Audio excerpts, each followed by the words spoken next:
নমস্কার, hello everyone, welcome back to my channel, welcome to let's আড্ডা with Somen. আর আমি সোমেন চলে এসেছি নতুন একটা ব্লগ নিয়ে।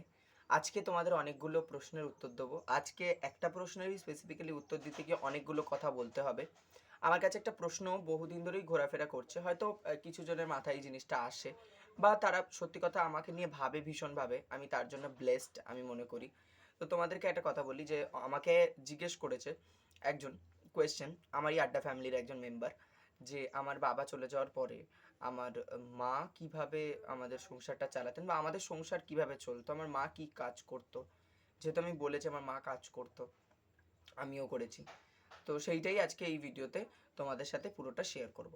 তো তোমরা, আমার একটা রিকোয়েস্ট রইলো, কেউ স্কিপ না করে প্লিজ দেখো ভিডিওটা পুরোটা। আশা করছি তোমাদের অনেক কিছু জানাতে পারবো, বলতে পারবো। তো আমি একটু আজকে না ব্যাকগ্রাউন্ডটা চেঞ্জ করেছি। রোজ একই জায়গাতে ভিডিও করি, ওই ঘরের ওইখানে বসে। আজকে একটু অন্যভাবে বেরিয়ে চলে এসেছি। বাইরেটায় করার আমার খুব ইচ্ছে রয়েছে, কিন্তু আশেপাশের নয়েজ এত আসে, তোমাদের ভালো লাগবে না। শুধুমাত্র হয়তো চারিদিকটা দেখতে সুন্দর লাগবে, কিন্তু তোমরা কিছু শুনতে পাবে না ভালোভাবে। আমার পরিবেশটা সেরকম মনোরম নয়, তোমাদের কাছে অ্যাটলিস্ট লাগবে না। শুরু করি কথা, আর বেশি দেরি করব না। প্রথমেই শুরু করব আমার বাবার মৃত্যুটা। আমার বাবার মৃত্যুটাও একটা অ্যাক্সিডেন্ট। আমার বাবা প্রচুর দিন অসুস্থ ছিলেন আমি ছোট থাকাকালীন। আমি যখন 5-এ উঠি তখনই একেবারে বাবার টিবিটা ধরা পড়ে। তারপরেই বাবা আস্তে আস্তে অসুস্থ হতে থাকে। আর তারপরেই কিন্তু বাবা অনেক বছর, প্রায় 1.5 বছরের মতো টিবিতে আক্রান্ত ছিল, আর আস্তে আস্তে ওষুধ খেতে খেতে সুস্থ হয়ে যায়। তখন বাবাকে হসপিটালাইজড করা হয়নি। আমাদের যেহেতু বিজনেস ছিল ফার্নিচারের, তো সেই জন্য কিন্তু বাবাকে হসপিটালাইজড করা হয়নি, বা বাবা নিজেই হতে চায়নি। হেড অফ দ্য ফ্যামিলির ডিসিশন। সে যথেষ্ট জ্ঞানে রয়েছে, সজ্ঞানে একটা মানুষ যদি না যেতে চায় সেক্ষেত্রে আমাদের কিছু করার নেই। হয়তো হসপিটালাইজড হলে আরও সুন্দরভাবে সুস্থ হতো। বাবা যখন সুস্থ হয়েছে, মাঝে অনেকগুলো ওষুধ খাইনি, সেই জন্য আবার সেটাকে কি বলবো, যে রিকভার তো হয়ে গিয়েছিল ওই সাময়িকভাবে, আবার সেটা ঘুরে আসে। তো আবার মোটামুটি 3 বছর পর আবার যখন ওটা দেখা দেয়, দুর্গাপুজোর পর থেকে, দুর্গাপুজোর ওই নবমীর দিন থেকে বাবা অসুস্থ হতে থাকে। যে বছর বাবা মারা যায় 2019 সালের নবমীর দিনে বাবা প্রথম অসুস্থ হয়ে পড়ে, মানে আর বিছানা থেকে উঠতে পারছিল না। তার আগের দিন সারা রাত জেগে ঠাকুর ঠাকুর দেখেছে, তারপরে এসে সেই যে শুলো আর উঠতেই পারছে না।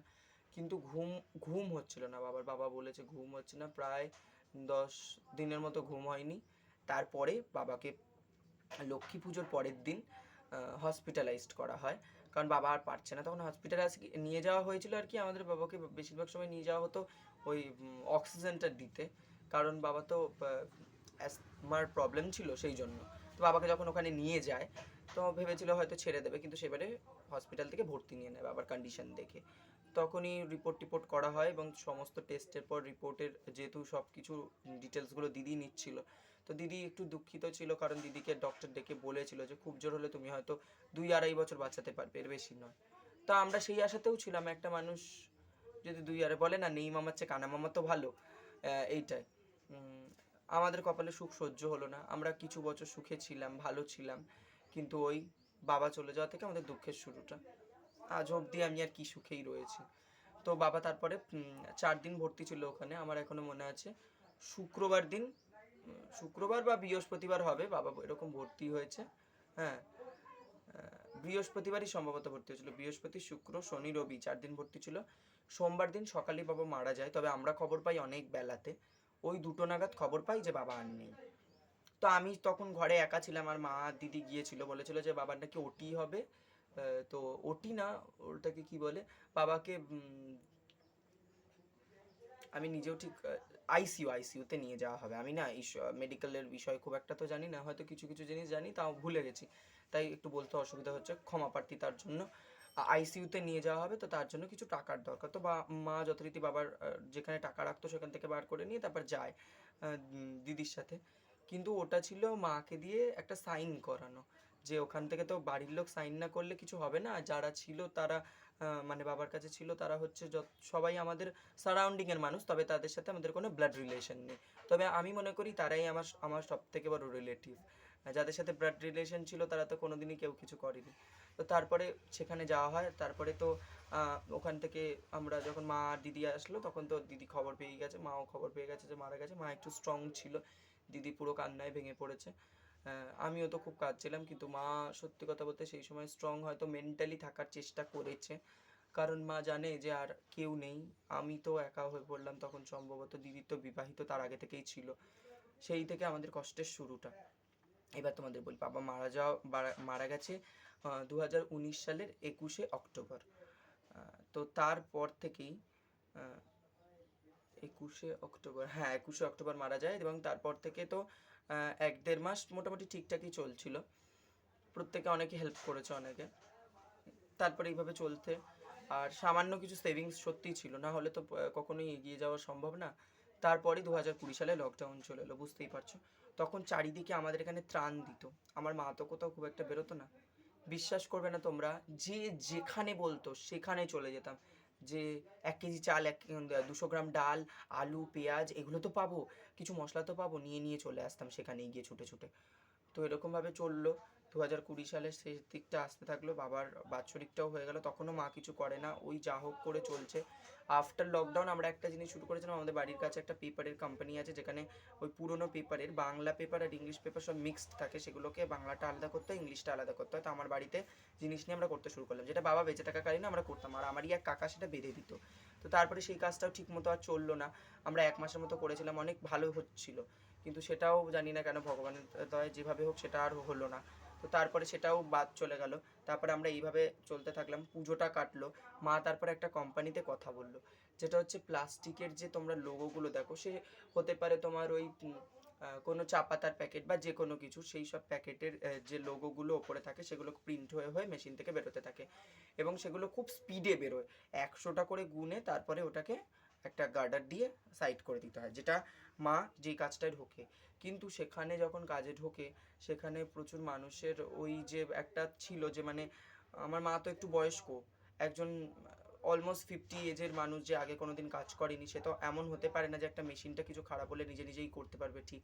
তো সেক্ষেত্রে সেখানে অনেক মা বুলি হতে থাকে, অনেক মলেস্ট হতো। মাত্র 17 দিন মা ওখানে কাজ করে, তারপর সেখান থেকে বেরিয়ে আসে, একদিন দুপুরবেলা কাজে যায়, আর তারপরে সেখানে এত মলেস্ট হয় যে ওখান থেকে বেরিয়ে চলে আসে। দুটো, মানে দুটোর সময় লাঞ্চ ব্রেকের পর যখন আবার যায়, তখন মাত্র 15-20 মিনিটের পরেই মা চলে আসে। মলেস্টেশনটা আর নিতে পারেনি মা। ঠিক আছে, আমি কখনো এটা নিয়ে ব্লেম করি না। একটা মানুষ নিজের মেন্টাল পিস না থাকলে সেখানে কাজ করা খুব ডিফিকাল্ট। তো তখন সে বাড়ি চলে আসে। তারপরে ওই যে ওই 17 দিনে মা যেটুকুনি করেছিল কাজ, সেই টাকা দিয়ে অনেকগুলো দিন চলছিল। তো মোটামুটি 30, হ্যাঁ 30th ডিসেম্বর আমরা আরেকটা কাজ পাই, সেটা হচ্ছে আমার এক জেঠু দেয়। সেই জেঠু আজ আর নেই, জেঠুর ব্যাপারে একদিন আরেকটা ভিডিওতে বলবো, ওনার অবদান আমার জীবনে অনেক। তো ওই জেঠু আমাদের মাকে একটা কাজের জন্য ব্যবস্থা করে দেয়, ওনার বাড়ির উল্টো দিকে একটা লাড্ডু কোম্পানি ছিল, সেই লাড্ডু কোম্পানিতে আমাদের কাজের সুযোগ করে দেয়। আমরা তারপর সেখানে মা কাজে গেছিলো 31 ডিসেম্বর, মা সেখানে ফার্স্ট কাজে যায়, যেখানে ছিল অনেকগুলো পেটি করতে হবে। একটা যে পেটি হয় মানে প্লাস্টিকের যে বক্স, বড় যেটা দেখো, যার মধ্যে এরকম ছোট ছোট যে বক্সগুলো 50 রুপিস দিয়ে তোমরা কেনো, সেই বক্সে যে লাড্ডু থাকে, সেখানে 12টা পিস থাকে। লাড্ডুটা জাস্ট তৈরি হয়ে গোল হয়ে আমাদের কাছে চলে আসতো। তারপরে তার উপরে ছোটো ছোটো যে দানাগুলো, সেই দানাগুলো আমরা দিতাম। তারপরে সেই লাড্ডুটাকে ওই একটা নিচে বাটি থাকে ছোট্ট কাগজের, সেটার মধ্যে বসাতাম। তারপরে সেই বক্সের মধ্যে আমরা 12টা করে সাজাতাম, দিয়ে একটা ওরম বক্স তৈরি হতো। ওই রকম 20টা বক্স করতে পারলে তবে একটা পেটি হতো, আর ওই পেটিতে আমরা পেতাম 7 রুপিস, 7 টাকা। যে পেটিটাতে আমি যখন ক্যালকুলেট করতাম, ওরা পেত 1000। কি ব্যাপারটা আমার, ঠিক আছে তাও আমরা করছিলাম। ওই রকম পেটি যদি আমরা 11টা পেটি করতে পারি, তবে হতো আমাদের 75 রুপিস। আর যদি আমরা 22টা করতে পারি, তাহলে হতো আমাদের 150 রুপিস। তো আমরা, যেহেতু জেঠু বলে দিয়েছিল যে আমাদের অবস্থা খুব খারাপ, তো সেই জন্য আমিও, আর তার প্রথম দিন মা একা কাজ করে, সকাল 11টা থেকে রাত 9টা, তাতে হয় মাত্র 75 টাকা, যেটা আমার কাছে মনে হচ্ছিল খুব কম তখন। তো তারপরে 1 জানুয়ারি আর 2 জানুয়ারি ছুটি দেওয়া হয় ওখান থেকে। 3 জানুয়ারি যখন যায়, মায়ের সাথে আমিও গিয়েছিলাম কাজে, যে না এখন তো স্কুল ছুটি, লকডাউন, আমি পড়াশোনা ঠিক অন্য টাইমে করে নেবো, আমাকে কাজে যেতে হবে, না হলে আমাদের পেট চলবে না। তো তখন ওই লাড্ডু কোম্পানিতে আমরা দুজনে গিয়ে কাজ করা শুরু করি। আসলে ওখানে আমরা আরও হয়তো স্পিডে কাজ করতে পারতাম, লাড্ডুটা না অনেকটা সময় পাক হয়, তারপরে তৈরি হয় লাড্ডু, গোল হয়, তারপর তো আমরা কাজ করি। তো আমাদের কাছে সবসময় মজুদ থাকতো না। আর এমন নয় যে আমরা মানে একাই সেখানে কাজ করতাম, আরও অনেকে ওই আমাদের মতো প্যাকিংয়ের কাজ করতো, একই সেম কাজ। তাই জন্য আমাদের পক্ষে সবাইকে ছাপিয়ে সব কিছু নিয়ে নেওয়া সম্ভব ছিল না। তাই যদি 4টে আসতো, 4জন লোক থাকলে সবার কাছে একটা করে যে থালার মধ্যে লাড্ডুগুলো আসতো সেগুলোকে বলা হতো তাসা। একটা করে তাসাতে সবার কাছে দিয়ে দিতে হতো। তো এইভাবে করতাম আমরা রাত্রির 8টা, করতে করতে এত স্পিড বেড়ে গিয়েছিল হাতে, আমরা রাত্রির 8টার মধ্যেও 150 টাকা করে ফেলেছি। তো একদিন মনে আছে আমাদের এরকমভাবে চলছিল, আমরা তখন প্রথমের দিকে রাত্রির 11টা নাগাদ আমরা কমপ্লিট করেছি, 150 টাকা পেয়েছি। মানে আমাদের বলে দিয়েছিল দিনে দিনে টাকা দিয়ে দিতে, কারণ আমাদের নইলে পেট চলবে না। 150 টাকা কামিয়ে আসার পথে দোকান থেকে চাল আলু কিনে এনে আমরা আলু সিদ্ধ ভাত ফুটিয়ে খেয়েছি। স্ট্রাগলটা আই থিঙ্ক তোমরা বুঝতে পারছো। আজকে যারা আমাকে বলো আমি খুব ফুটানি করি বা বিলাসিতা করি, বিশ্বাস করো করি না। যতটা সম্ভব আমি নিজেকে কন্ট্রোল করার চেষ্টা করি। হ্যাঁ, হয়তো এই বয়সে অনেকেই আরও আবেগে ভেসে যেত, আমি কিছুটা হয়েছি। আমার খেতে খুব ভালো লাগে, আমি যদি নিজে খেয়ে পড়ে না বাঁচি, আমার কাছে না একটা জিনিস আজকের দিনে দাঁড়িয়ে খুব ইম্পর্টেন্ট, নিজে ভালো থাকাটা।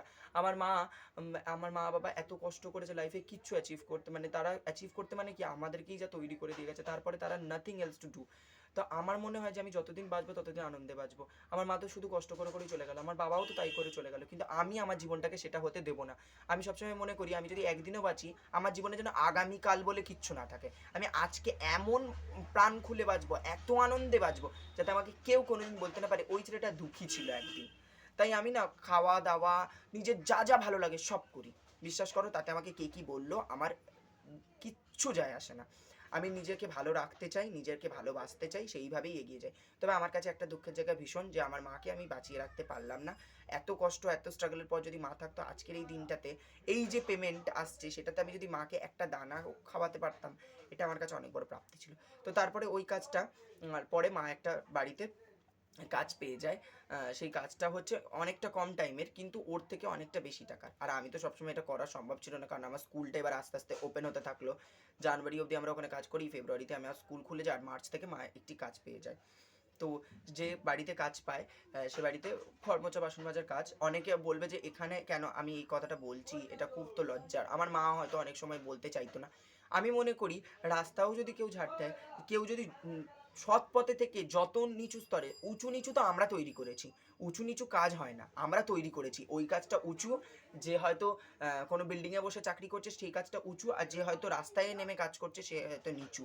কিন্তু আমি মনে করি সৎ পথে উপার্জন করা প্রত্যেকটা কাজই উঁচু, আর আমিও সেইভাবেই দেখে বড় হয়েছি। হ্যাঁ, আমার বাবা আজকে যখন আমাদের হয়েছে আজকে দোকানটা, আমাদের বিজনেস একটা সময় দাঁড়িয়েছিল, আমরা রমরমি একটা ভালো পজিশনে বিলং করতাম, কিন্তু আমার বাবাও শুনেছি ছোট্টবেলা থেকে যখন বড় হয়েছে স্ট্রাগল করে ভ্যান চালিয়েও কাজ করে খেয়েছে। তাই আমার কাছে ওই ব্যাপারটা নেই যে আমার এই কাজটা বড় ওই কাজটা ছোট, আমি এরকম মনে করি না। তো তারপরে মা ওই বাড়িতে কাজ পেয়ে গেল। ওই আঙ্কেল আন্টি এত ভালো, আমাকে প্রচুর হেল্প করেছে আমার মাধ্যমিকের সময় আমার বই কিনে দেওয়া, আমাকে অনেক অনেক বই কিনে দিয়েছে, আমাকে হেল্প করেছে পড়াশোনায়, প্রচুর হেল্প করেছে, আমাকে গাইডেন্স দিয়েছে।